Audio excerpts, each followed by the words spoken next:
Joining us now on the line, another very special guest. She is the Vice President for Research and Analysis at the Center for Security Policy, a key conservative organization that focuses on national security policy. Clare Lopez. Clare, thanks for joining us this morning very early here on Breitbart News Daily. Well, good morning, Matt. Thanks for having me. Yeah, so obviously on Friday night, President Trump, as part of in the United States of America, as part of a coalition with the British and the French, launched manned airstrikes into Syria against the Syrian regime, Bashar al-Assad, after he allegedly used chemical weapons on his own people, weapons of mass destruction against the rebels in his country. Break down for us what actually happened here, then we'll get into some of the specifics. Well, the Trump administration decided this time that a very serious message had to be sent, not just to the Damascus regime of Bashar al-Assad, but also to those who support him in specifically deploying and using chemical weapons against his own people, and that would be Iran, Hezbollah, North Korea, and Russia. And so the primary place that was hit was a facility outside of Damascus called the Scientific Studies and Research Center, SSRC, established way back in 1971. But it was a kind of a campus with many different buildings and labs where Iranian scientists, North Korean scientists, Russians were all working together with Syrians to develop not just chemical weapons, but also biological weapons. And the after photographs of that place look like they pretty well destroyed the place. As I understand it, several dozen, I think upwards of 70 different missiles struck that compound.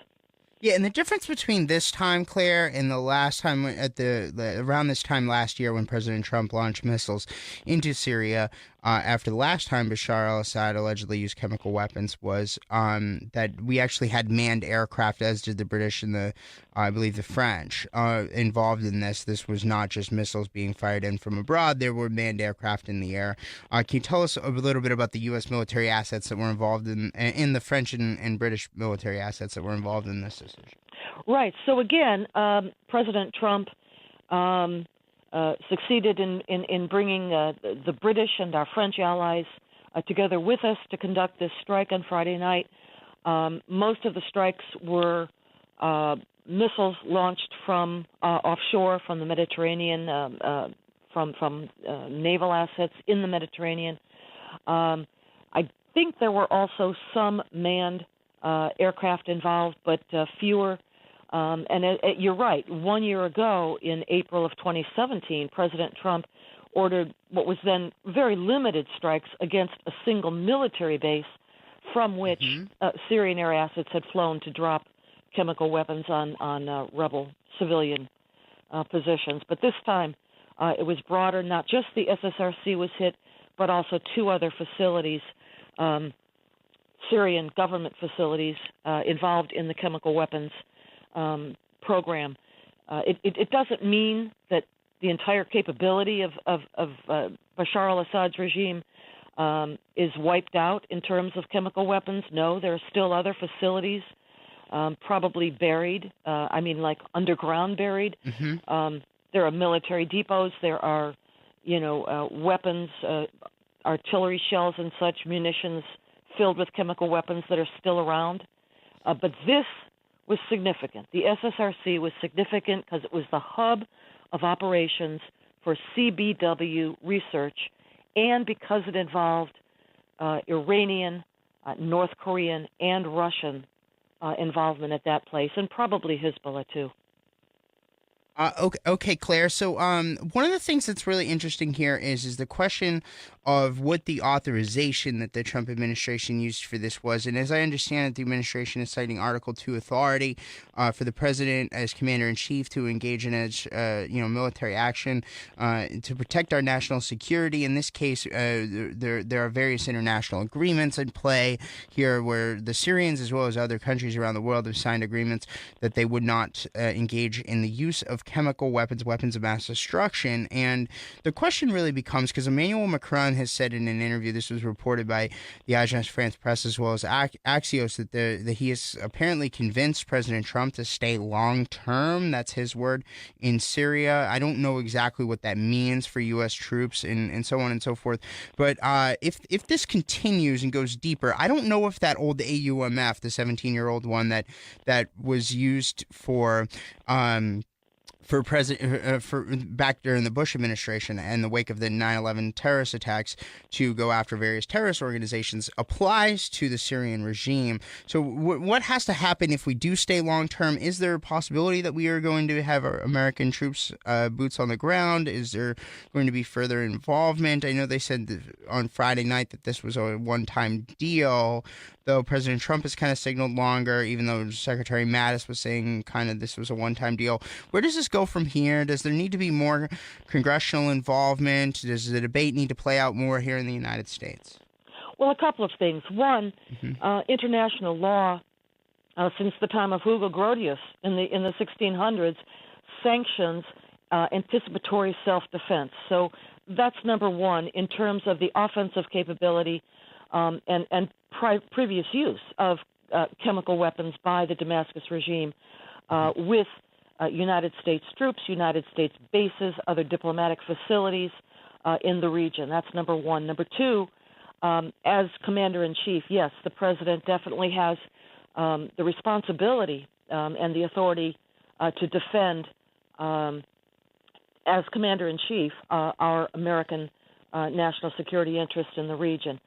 The other thing that you mentioned there, and it's important, is that all of the above, Iran, Russia, Syria, as well as the United States and allies like Britain and France, were all signatories and members of the Chemical Weapons Convention, an international treaty we've signed, and are members of something called the OPCW, the Organization for the Prohibition of Chemical Weapons. And under the provisions of those organizations and our commitments to them, it is obligatory to enforce the provisions of them. Now, the usual remedy is to go to the United Nations Security Council, which avenue, of course, was blocked because Russia wields veto power there and protects Syria.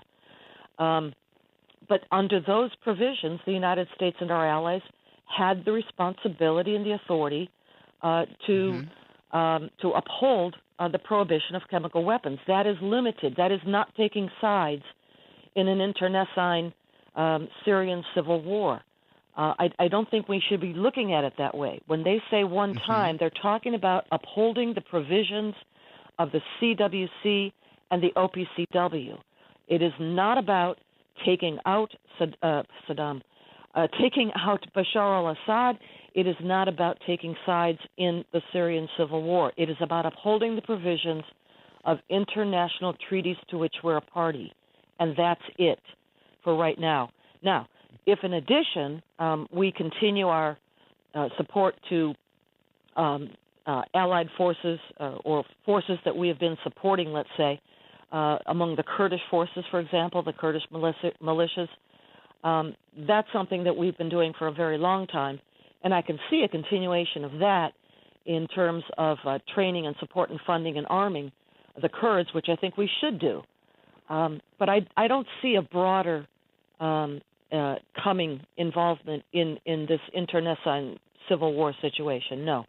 All right. Well, and then the last thing I want to ask you about, Claire, in the last couple minutes we got left here, is the Russian ambassador came out and said that there would be consequences. That's his word for the U.S., French, British coalition's actions here. Do we know what he means by that? What do they mean by consequences? We know that the Russians are protecting the Syrian regime, as are the North Koreans, the Iranians, so on and so forth. But what are the consequences that lay ahead? Well, I think that's a rather pro forma statement, and I don't want to disregard it completely. But the fact is that I think, in my opinion, President Putin of Russia is concerned about the loose cannon that Bashar al-Assad has become. Russia has certain specific defined objectives in the region. They include basing rights, Latakia, Tartus, They include an arms client to sell weapons to in Damascus. They include wielding power and influence in the region. Putin has achieved all of this. He doesn't want to lose it. He doesn't want that all messed up because an aggressive Bashar al-Assad can't restrain himself from stirring up additional hostilities and inviting in retaliation that could upset all the gains that Putin thinks he has made up until now in that theater. So I suspect that behind the scenes, communications have been rather busy between the White House and the Kremlin, put it that way. Mm-hmm. All right, well, Clare Lopez from the Center for Security Policy, really want to thank you for joining us early this morning here on Breitbart News Daily.